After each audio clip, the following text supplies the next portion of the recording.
Bueno, está planteado el tema. ¿Podremos tener presupuesto?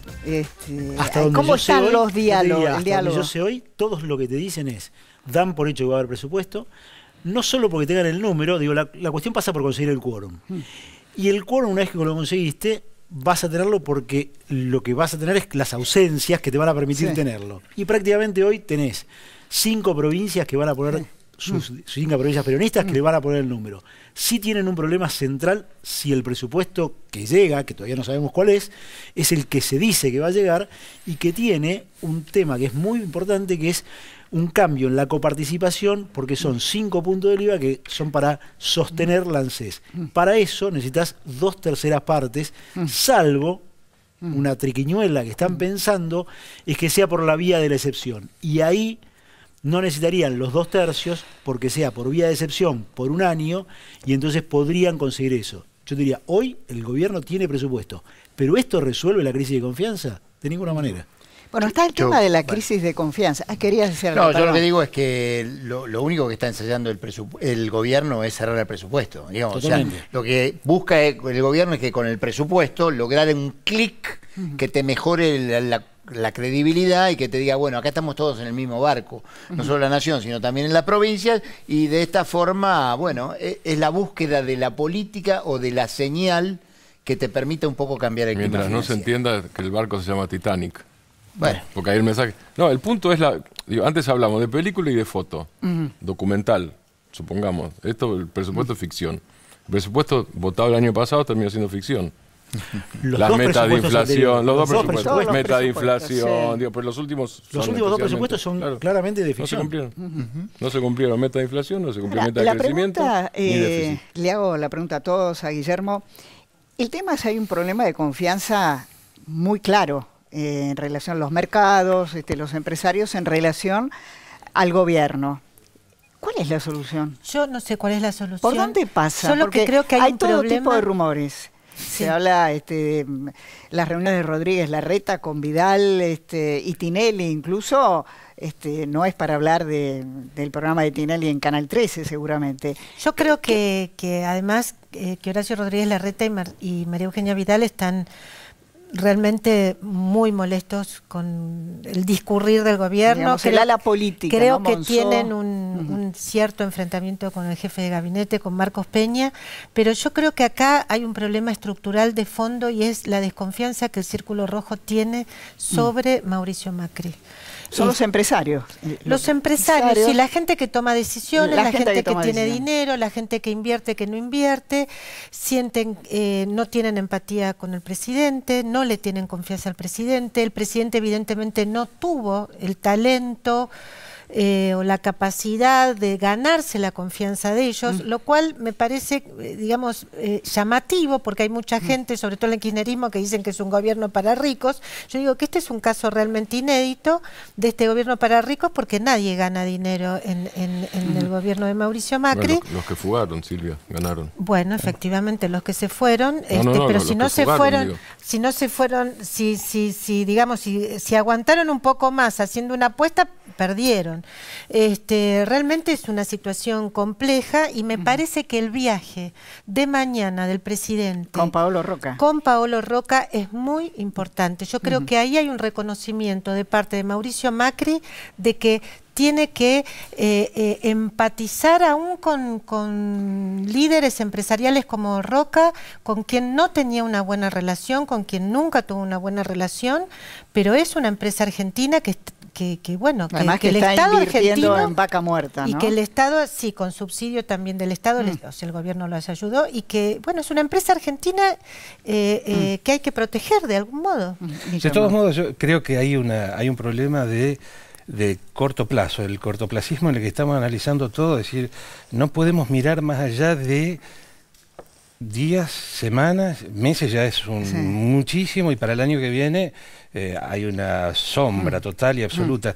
Me parece, yo creo, auguro, me parece que debería ocurrir un shock de confianza, algo que renueve las expectativas de la gente como para que esto que solamente se cuenta por horas y días pueda tener un discurso. Es verdad lo que decís. Ahora, ese shock de confianza implica cambio de gabinete, cambio del gabinete económico, Yo no sabría decirlo porque además obviamente corresponde que otros tomen las definiciones, pero sí, yo creo que algunos nombres deberían cambiar como para mostrar un camino distinto. Además, yo creo que hace falta interlocutores que puedan demostrar qué camino seguir, por dónde se va, que nos puedan decir exactamente dónde estamos, qué nos va a ocurrir de acá a un tiempo. Porque hay rumores en ese sentido. Sí, pero yo no percibo hasta ahora discursos claros.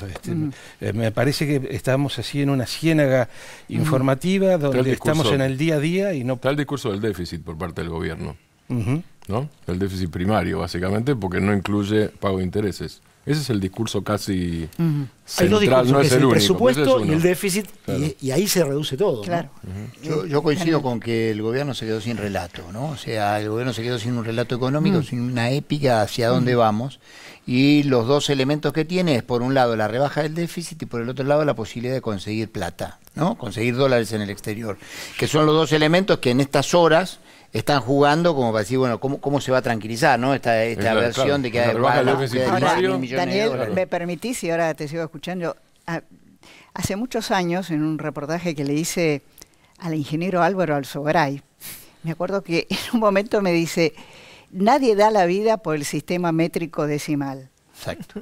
Lo decía Alzogaray, yo creo que hace 20 años que le hice esa entrevista al comienzo de mi carrera, 25. Y no, me parece que le pasa lo mismo al gobierno. Si el tema es el déficit, la épica del 1.3 no parece muy atractiva. Claro, este es el tema. Sí.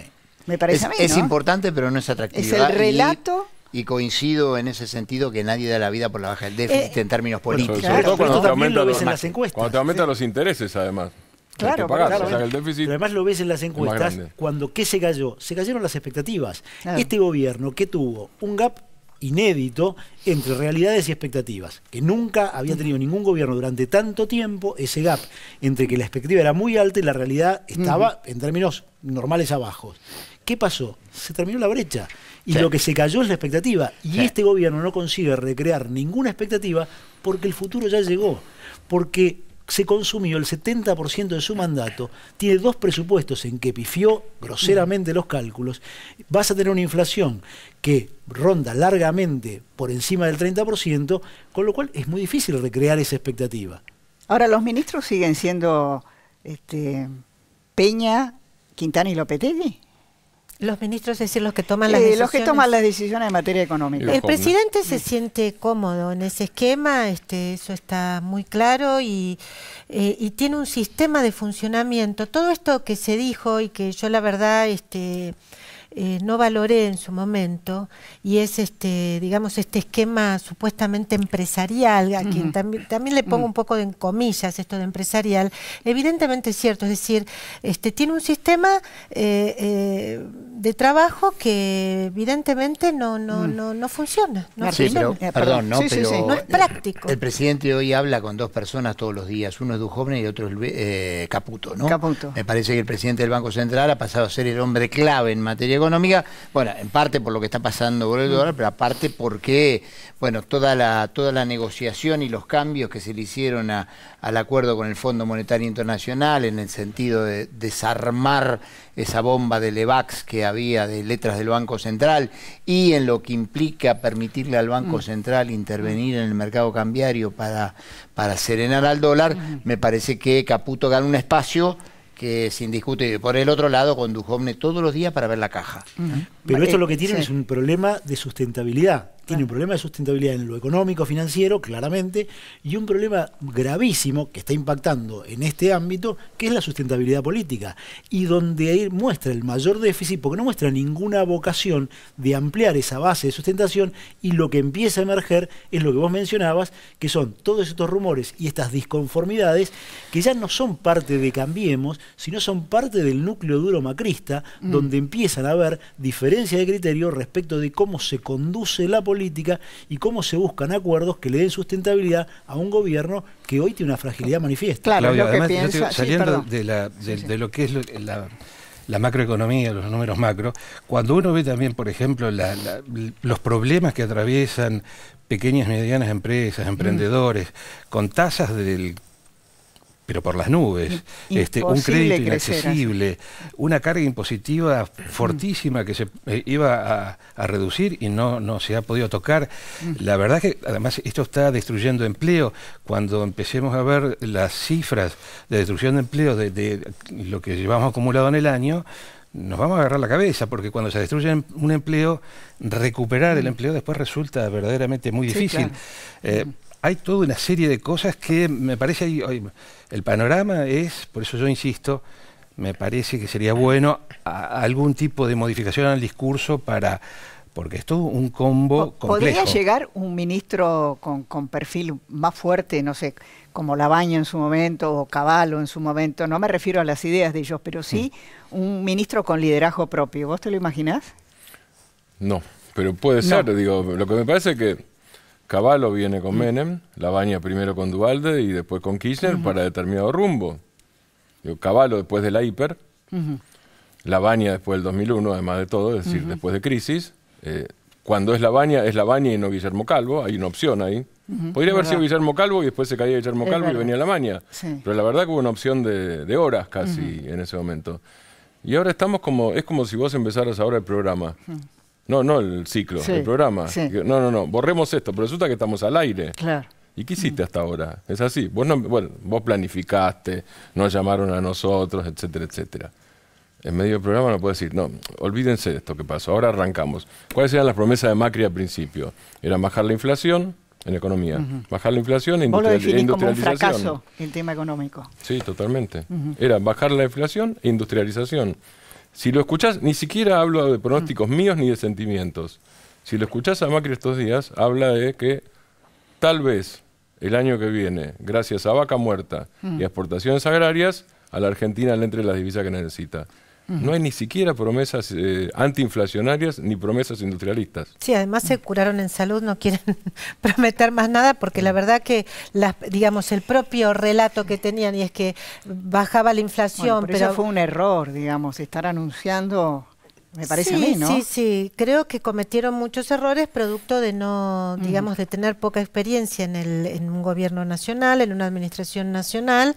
Se confiaron demasiado, digamos, no estaban preparados claramente para manejar un gobierno nacional, y aquellos ministros que tenían una trayectoria previa, enseguida chocaron con el núcleo duro del gobierno de Mauricio Macri, donde no hay lugar para figuras fuertes. Aquí me parece que hay que ver lo que ha sido la historia. ¿El presidente va a seguir con esta visión del esquema de poder hasta el 2019? Yo creo que el presidente nunca hizo otra cosa que esto, y que además creo que por su personalidad, de ver cómo ha sido su trayectoria, él insiste, y lo único que hace es insistir con lo mismo.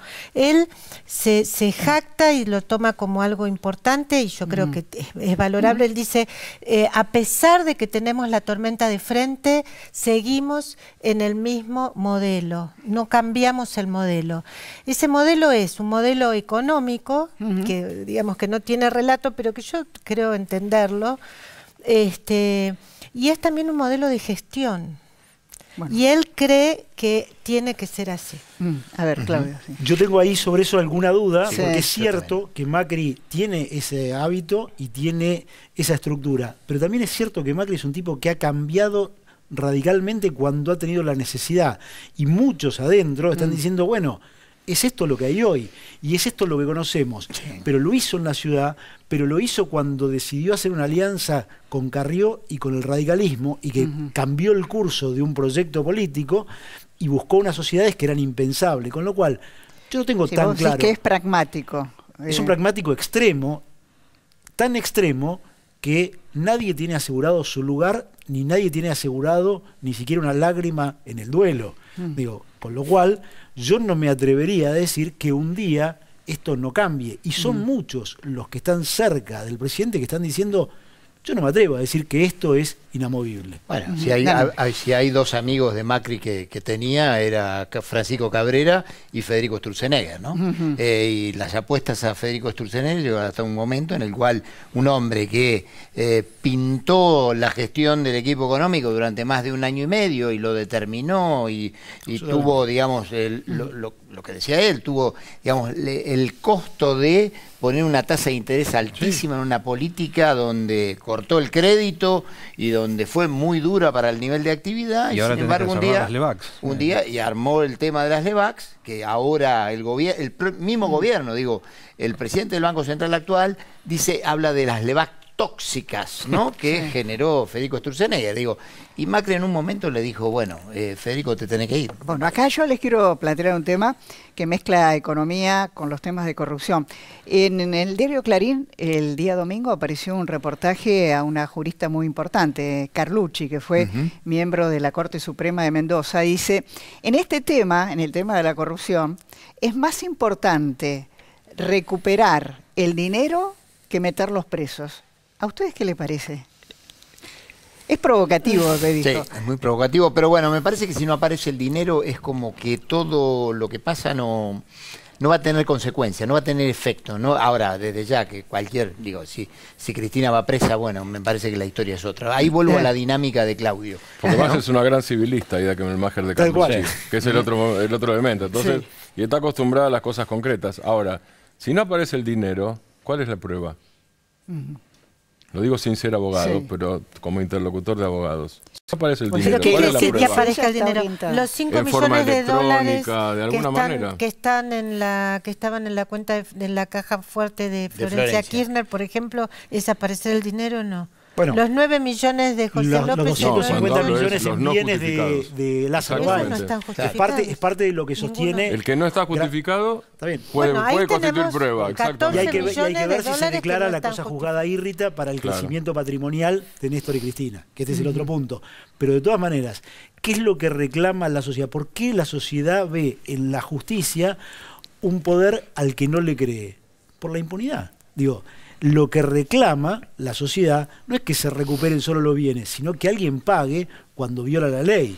Entonces, es muy difícil imaginar que lo que dice Aida Kemmelmacher de Carlucci, que me parece una de las juristas más prestigiosas y más respetables, creo que en este caso no se condice con la expectativa que tiene una sociedad a la que en todos los ámbitos lo que dice es la Argentina es un paraíso de la impunidad, y por eso le carga al Senado, porque no aprobaba ni los allanamientos ni los desafueros. Pero es interesante lo que está pasando, porque yo creo que en el tema de impunidad hay un gran avance, porque siempre hemos mirado el dinero y el delito de corrupción desde el lado del Estado, pero en realidad era un negocio entre dos.